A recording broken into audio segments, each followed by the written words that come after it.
Nagbuhat na ako sa peghegdaan ko ta tinukaw baga ako. Huna ko lamang kung ano na. O ito pala may naghahanap da sa kuya. Amayon man mamasyar aday. Aw mapay day gayud sa kuya. May muta pa ako sa mata hinampang ko na siya. Aw so order ko pala inay. Hiniyadan ko na siya para makahali na. Aw naglaog na ako sa kwarto ko tahilingon ko kung ano ining laog ka inay. Tabaka piki aday. Ginonteng ko na aw huni na sulaog. So in order kong tato-tato. Uso-uso baga iningon yan ta summer para ini sa mga aki. Bako may nasagurang ta pikman sa na inay. Arog kang pagkamuot niya sa kuya.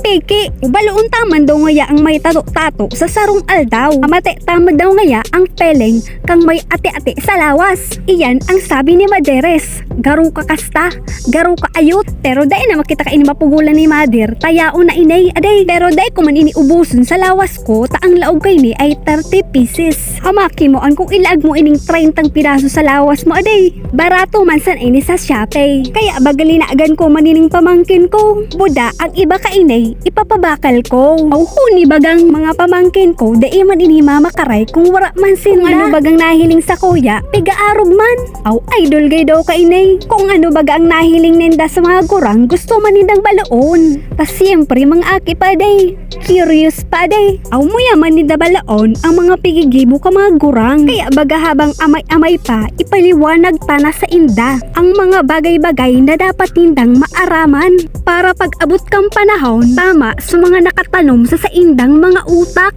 So tama man lamang na pagpapaliwanag dai mo pagsalaon. Sa ikaman sa nakaan ang sesesehon. Siyempre maabot ang panahon na babalikan ka kaaninda. Mataram yan. Iyo ba kayo sabi mo sa kuya? O ika pa baga sinahuta na day. Kaya itama mo ang sa imong pagpapaliwanag. Unim talinagan ko na baga ang sa kuyang lawas ka ini mga tato-tato.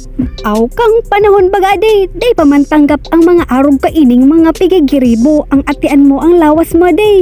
Maraot sa paghiling ninda. Lalo na baga sa mga gurangan. Karo baga ang pagiling sa emo, sumakasalano na tawo aday. So paghuna-huna baga sa emo, may binalgar kang bata sa Pilipinas aday. Para nagtato. Aw maray sa indo, tatuan ang nislo. Karo day ko pa man baga kaya na magtato kitunay. Kaya inina muna ang tsatsagaan ta.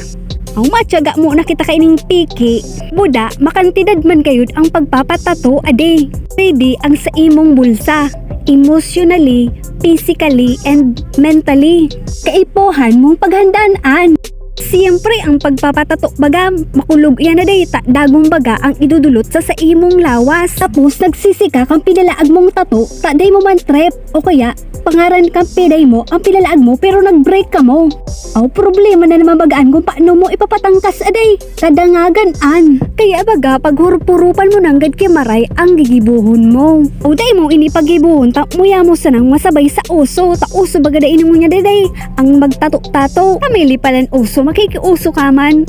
Dapat pag-isipan mong maray. Sa panahon baga ngunya na Gen Z, kung ano ang nasa social media, aarugon man na day. Huni baga so nagbakal sa kuya. Tinawang ko siyang a 2 pesos. Buda iniman ng mga pamangkin kong mga palak-palak na. Naubos baga itong 30 pidasong na ito kaya nag-order giraray ako. Sa Lazada naman inay ito baga sa Shopee.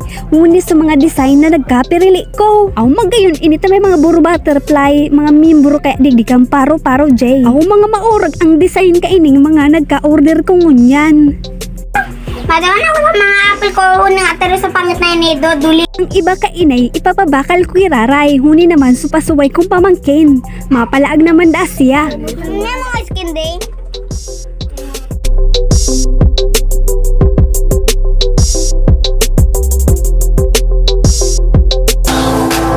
Di buda pa di iuman sa natabi sa masunod naman. Thank you for watching.